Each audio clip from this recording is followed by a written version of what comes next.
இந்தாங்கக்கா.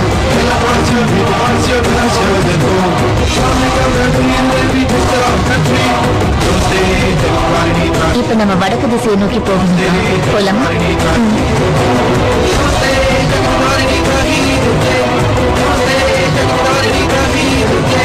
Amar sir, நம்ம வேலை முடிஞ்சது. சரி, தேங்க்யூ. Okay sir.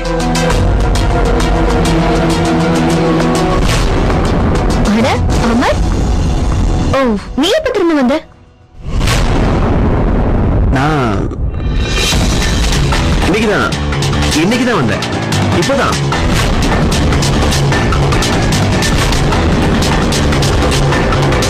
அமர், இந்த போன் அண்ணியோடுதுங்க.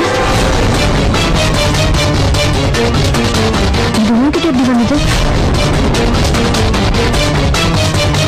அது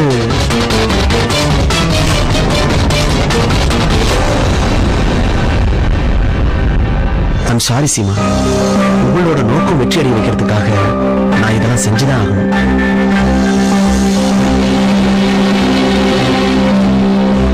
சீமாக்கா, அந்த மண்ணை எடுத்து இங்க கொட்டுங்க.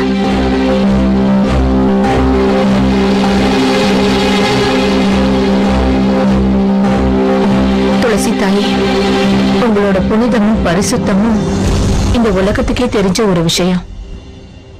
இன்னைக்கு இந்த இடத்துல உங்களை பிரதிஷ்டை பண்ணி பாதாள லோகத்துல இருக்கிற தீமையை அழிக்க நினைக்கிறோம்.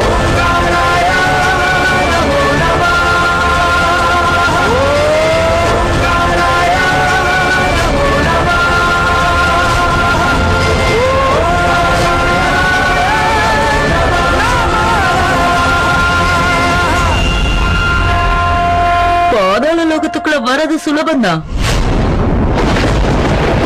ஆனா என்கிட்ட இருந்து தப்பிக்கிறது அவ்வளவு சுலபம் இல்ல.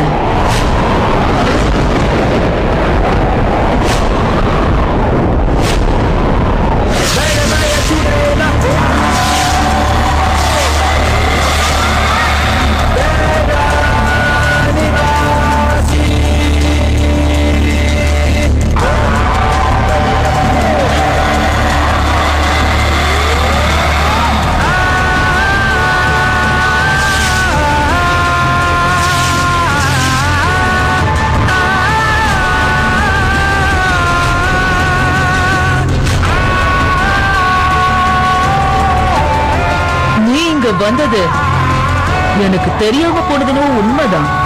ஆனா உன்னுடைய கதறல் எனக்கு நல்லாவே கேட்டுச்சு சீமா.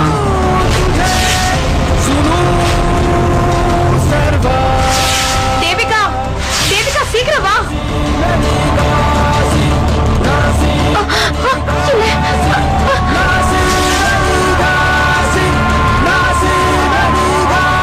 அதுக்காக தான் வாசல் வரைக்கும் நான் உன்னை வரவேற்கிறதுக்காக வந்தேன். அப்பதான் நீ இந்த பாதாள லோகத்துக்கு வந்திருக்கன்னு என்னால உணர முடிஞ்சது. ஆனா அப்ப நான் எதுவும் பண்ணல. ஏன்னா உங்களை கையும் களவுமா பிடிக்கிறதுக்காகத்தான்.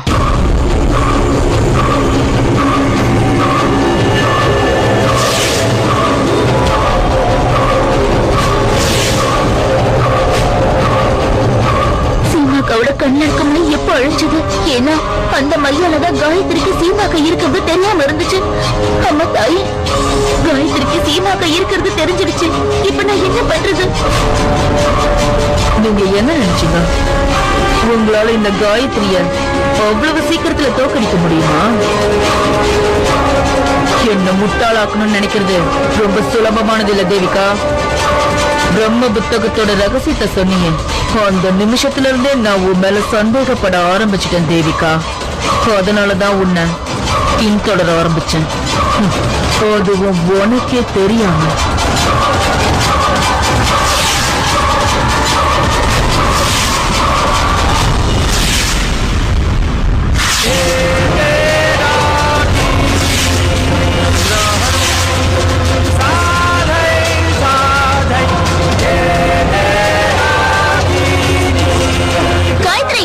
இந்த சாதாரணமான திரிசூலத்தை அடைய எனக்கே நீ துரோகம் பண்ணிட்டல்ல. இது எவ்வளவு சக்தி வாய்ந்த திரிசூலம் தெரியுமா? அந்த புத்தகத்துக்கு இணையான சக்தி இந்த திரிசூலத்துக்கு இருக்கு. இது அவமானப்படுத்தாத. அப்படி இது ஒருவேளை சக்தி வாய்ந்த திரிசூலம்னா என் சக்திகளுக்கு முன்னாடி இது சக்தியற்ற சூலம் தான்.